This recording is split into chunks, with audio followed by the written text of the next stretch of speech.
Assalamualaikum warahmatullahi wabarakatuh. Kami dari kelompok 2 akan menjelaskan bagaimana cara menyelesaikan algoritma penjadwalan yakni FCFS, SJF, Priority Scheduling, dan Robin Hood. Sebelum itu, perkenalkan, nama saya Yudhistira Nandakumala dengan NPM 2208 Nama saya Rekam Ramadan dengan NPM 220810101036. Perkenalkan, nama saya Muhammad Asraf dengan NPM 220811010107. Kenalkan, nama saya Daniel Perdana Mukhtar dengan NPM 220810101064. Baik, di sini saya akan menjelaskan tentang FCFS atau First Come First Serve. Sesuai namanya, FCFS adalah siapa yang datang pertama, maka ia yang akan diproses atau dieksekusi terlebih dahulu. FCFS sendiri bersifat non-preemptif, yaitu proses yang dikerjakan oleh CPU tidak dapat diinterupsi atau diganggu oleh proses yang lain. Seperti contoh, di sebuah klinik ada pasien yang datang lebih awal, maka pasien tersebutlah yang akan dilayani terlebih dahulu atau sesuai antrian. Baik, di sini adalah contoh soalnya, dan di sini ada tabel proses sama kedatangan. Di tabel proses ada P1 sampai P4, di tabel kedatangan ada 0 sampai 6. Di sini adalah caranya. Kita masukkan P1 dengan kedatangan 0, P2 dengan kedatangan 1, P3 dengan kedatangan 3, P4 dengan kedatangan 6, sesuai yang ada di tabel ini. Maka secara aturan atau secara logika, yang dieksekusi oleh CPU terlebih dahulu adalah P1, P2, P3, dan P4. Tidak bisa jikalau P2 dulu yang dieksekusi, P3 ke P1, tidak bisa. Intinya sesuai aturan, yaitu first come first serve.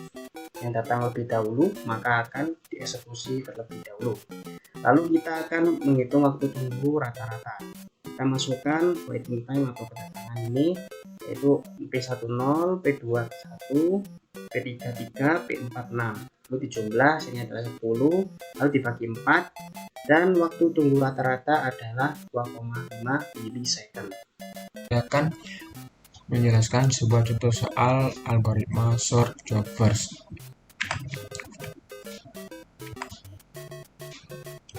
Contoh soal seperti tertera di tabel ini dengan 4 proses P1, P2, P3, P4.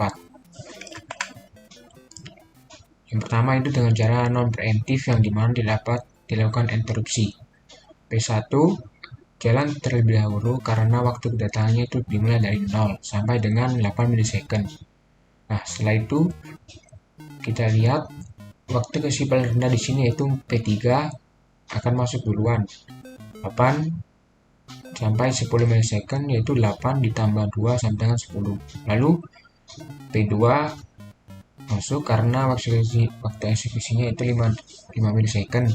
10 ditambah 15, 10 ditambah 5 sudah 15. Lalu yang terakhir P4 dengan waktu eksekusi 6, 15 tambah 21 sama dengan 21 milisecond. Cara menghitung waktu kedatangan yaitu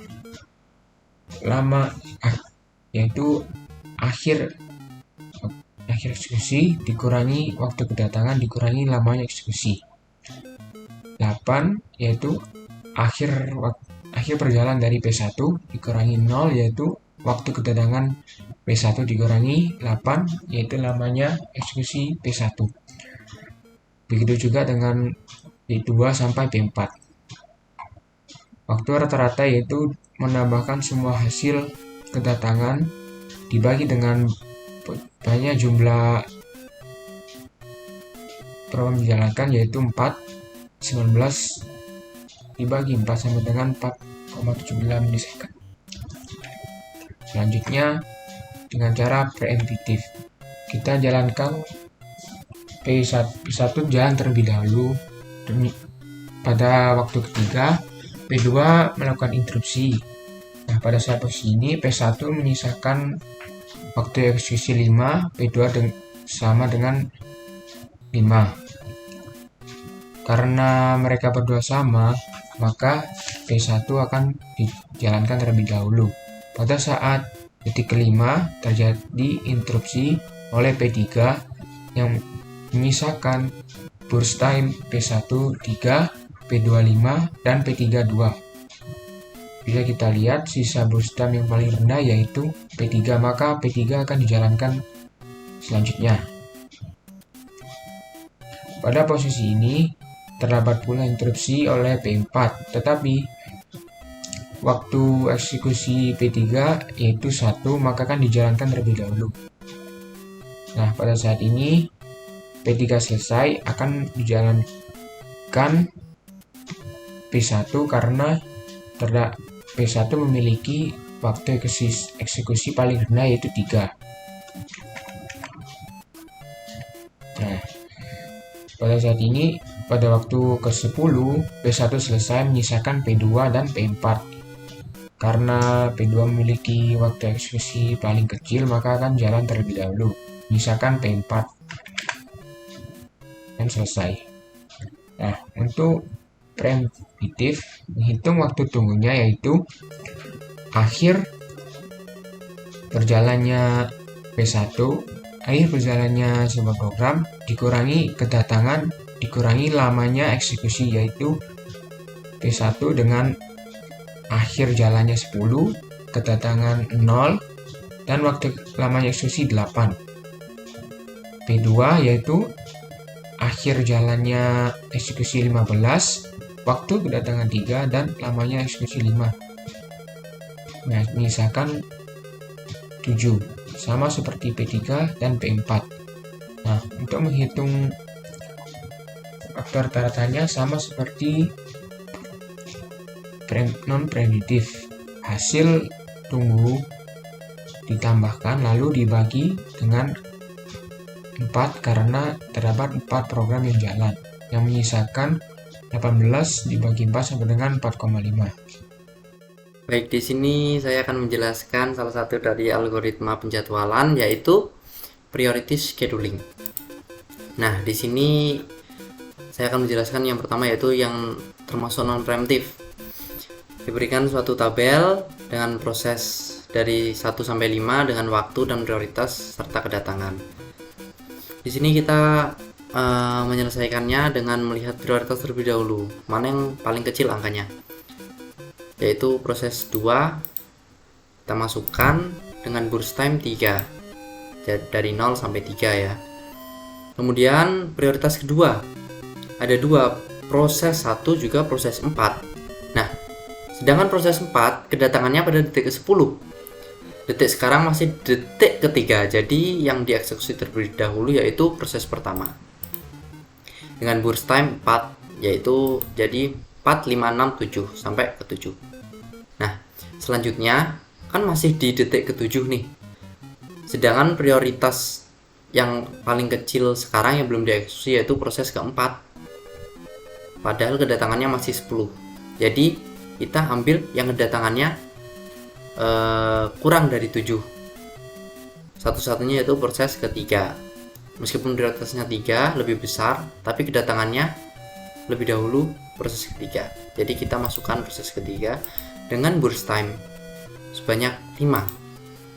Nah, burst time sebanyak 5 jadi kan sampai ke 12.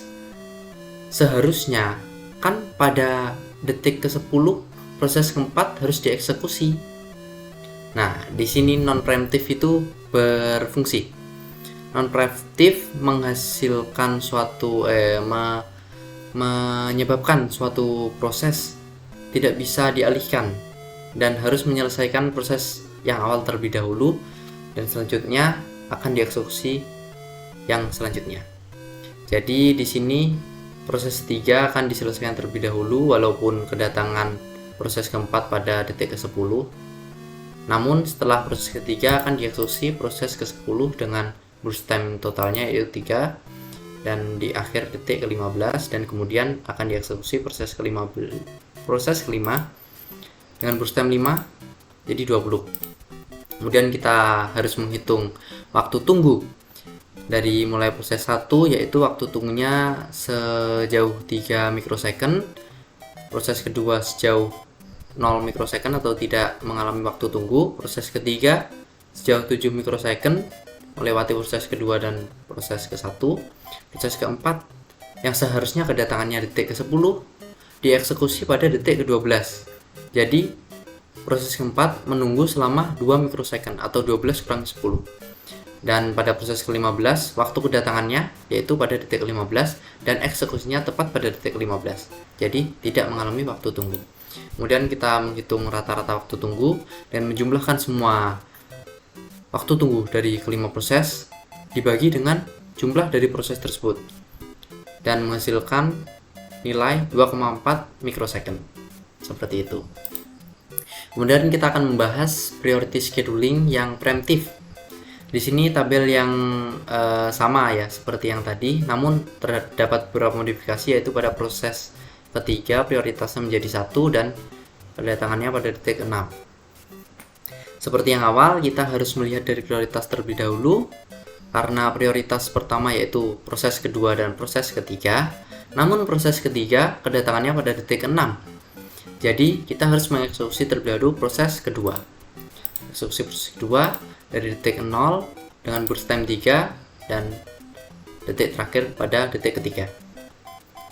Kemudian karena kedatangan proses ketiga masih 6 sedangkan detik sekarang masih 3, jadi kita akan mengeksekusi detik yang kurang dari 3, yaitu proses pertama. Kita eksekusi proses pertama sebanyak burst time 4, jadi 4, 5, 6, 7. Nah, kenapa kok berhenti pada detik ke-6, tidak berhenti pada detik ke-7? Nah, di sini perbedaannya preemptif dengan non preemptif. Jadi pada preemptif suatu proses bisa dialihkan sesuai dengan metode yang ia gunakan. Karena metode kita priority scheduling, jadi prioritas yang utama yaitu proses ketiga. Proses ketiga berlangsung pada detik ke-6, sedangkan sekarang pada detik ke-6. Jadi secara tidak langsung proses pertama harus diberhentikan dan memprioritaskan terlebih dahulu prioritas yang lebih awal, yaitu proses ketiga. Jadi setelah ini akan dieksekusi proses ketiga dengan burst time sebanyak 5 hingga detik ke-11. Nah, setelah ini manakah yang harus dieksekusi? Apakah proses 1 melanjutkan tadi ataukah proses 4 yang detiknya sudah memenuhi? Nah, sedangkan prioritasnya sama, 2. Nah, karena prioritas sama, jadi di sini ada ketentuan dari priority scheduling, yaitu jika memiliki prioritas yang sama, maka digunakanlah metode FCFS atau first come first serve. Jadi yang pertama datang duluan akan dieksekusi terlebih dahulu. Jadi bukanlah proses keempat yang dieksekusi, yaitu proses pertama melanjutkan burst time yang tersisa tadi sebanyak 1 burst time. Nah, setelah ini baru kemudian dieksekusi proses keempat sebanyak 3 burst time dan terakhir proses kelima sebanyak 5 burst time, seperti itu. Nah, setelah itu kita menghitung waktu tunggunya pada P1 sebanyak 3 detik mikrosecond ditambah dengan melewati proses ketiga sebanyak 11 kurangi 6 mikrosecond menjadi 5 second dijumlahkan menjadi 8 mikrosecond. Pada proses kedua tidak mengalami waktu tunggu, begitu pula dengan proses ketiga tidak mengalami waktu tunggu karena sesuai waktu kedatangan dengan waktu eksekusi. Pada proses keempat mengalami waktu tunggu sejauh 2 mikrosecond karena waktu kedatangannya seharusnya 10, sedangkan baru dieksekusi pada detik ke-12. Jadi 12 kurang 10 hasilnya 2, dan proses kelima tidak mengalami waktu tunggu karena waktu kedatangan dengan waktu eksekusi sesuai. Selanjutnya kita menghitung waktu tunggu rata-rata seperti tadi dengan menjumlahkan semua nilai waktu tunggu dibagi dengan jumlah proses dan menghasilkan waktu tunggu rata-rata sebanyak 2 mikrosecond. Nah, pada kesempatan kali ini saya akan menjelaskan bagian saya di tugas sistem operasi, yaitu round robin. Oke, yang pertama round robin ya. round robin. Yang pertama-tama di sini 4 proses, yaitu di sini ini dia prosesnya ada 4, dan 4 QT itu sama dengan 4 quantum time. Nah, ini ada burst time di sini. Ini nanti digunakan pada proses antrian. Ini akan dikurangi 4 quantum time di setiap sekali jalan di bagian proses antrian. Nanti proses antrian. Yang pertama Udin diawali oleh 0, kemudian ini 4, maka yang di sini burst time-nya Udin dikurangi oleh 4, jadi sisa 2. Kemudian ada Asep mulai dari 4, kemudian 8, dikarenakan kan ini 4 ya, dan setiap jalan kan quantum time-nya 4, jadi 4 tambah 4 sama dengan 8. Berhubung dia burst time-nya masih ada 5, jadi 4 kurang 5 dengan 1, 5 kurangi 4 sama dengan 1, jadi sisa burst time Asep yaitu 1. Dan ada Husni burst time-nya cuma ada 4, jadi pas 4 kurangi 4 dia tidak punya burst time lagi. Ini Husni ada 8 dan ditambah 4 karena burst time Husni masih ada 4 ya, 8 tambah 4 sama dengan 12. Kemudian ada Yunus di sini, dia mempunyai 7 burst time, jadi 7 kurangi 4 sama dengan 3. Ini Yunus dari 12 menuju 16, karena 12 ditambah 4 16. Kemudian habis Yunus kan sudah selesai 4 prosesnya, maka balik lagi ke Udin kalau misalnya dia masih ada burst time dari 16, karena kan Udin tadi udah gerak pertama kan ya, udah gerak, jadi 6 udah dikurangi 4, jadi sisa 2 burst time-nya. Jadi di sini ya 16 dan 16 nantinya 18, karena kan cuma ada 2 kan hasilnya, ada 16 tambah 2 18. Kemudian selanjutnya Asep lagi, dikarenakan masih ada 1 sisa burst time, jadi 5 dikurangi 4 masih ada sisa 1 ya. Nah ini 18 19, karena masih ada sisa 1 tadi dari Asep, 19 tambah 1 19. Nah kemudian seharusnya kan ini si Husni masih ada di sini ya, tapi karena kan burst time-nya dia cuma ada 4 dan quantum time-nya juga 4, jadi kan habis, jadi dia nggak ada lagi, udah nggak gerak di sini. Maka dilanjutkan oleh Yunus yang masih ada sisa burst time-nya dari 19 ke 22, dikarenakan 7 dikurangi 4 masih ada 3, jadi 19 tambah 3 udah 22 dengan 22. Oke, lanjut.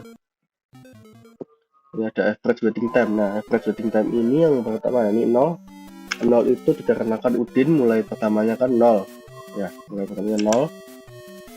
Setelah itu 16 kurangi 4, 16 ini dari, nah ini kemunculan keduanya, tapi yang diambil yang belakang. Kemunculan kedua diambil belakang itu 16 dikurangi 4 ini kemunculan pertamanya, tapi yang depan yang diambil 4, jadi 16 kurangi 4. Salah. Nah, 16 dikurangi 4, 16 dikurangi 4 ditambah 0 sama dengan 12. Kemudian Asep ini gerak pertamanya berarti harusnya 4. Nah, 4, dan yang kemunculan keduanya yang belakang 18, dan kemunculan pertamanya yang belakang Asep, kemudian keduanya yang belakang itu 18, dan yang pertama yang depan 8, berarti 18 kurang 8. Ya, 18 dikurangi 8 tambah 4 sama dengan 14. Kemudian si Husni ini karena cuma ada 1 aja, jadi yang diambil cuma yang belakang ini aja 8. Kemudian yang Yunus ini sama kayak Udin dan Asep, jadi ya yang ini dijumlah semua, 12 tambah 14 tambah 8 tambah 15 sama dengan 49. Kemudian 49 dibagi 4 dikarenakan ada 4 proses ya, 49 dibagi 4 sama dengan 12,25 mikrosecond. Untuk yang average turnaround ini yang pertama itu saat tiba ini, yaitu saat tiba mereka sama semua yaitu 0. Untuk lama proses ini itu sama aja dengan burst time mereka, ini 6547 ya, 6547 kita lihat di 6547 ya. Dan saat mulai ini saat pertama kali kemunculan mereka yang sebelah yang di belakang ini 04, 8, 12. 04, 8, 12. Nah, saat selesai mereka sama turnaround time ini yang kemunculan terakhir mereka tapi yang sebelah kanan. Nah, ini Yunus 22, Asep 19, Udin 18, dan Husni itu 12. Salah. Nah.